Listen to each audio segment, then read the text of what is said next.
Saudara, sejumlah pemain abroad atau pemain timnas Indonesia yang bermain di luar negeri telah tiba di Jakarta jelang laga lanjutan kualifikasi Piala Dunia 2026 melawan Jepang dan Arab Saudi.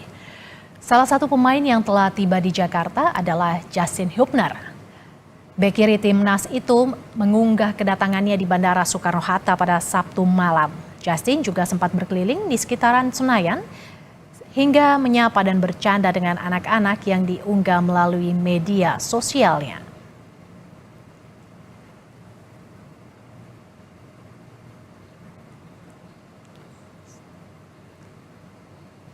Sebelumnya, Sandy Walsh telah tiba di Jakarta untuk bergabung dengan Timnas Indonesia.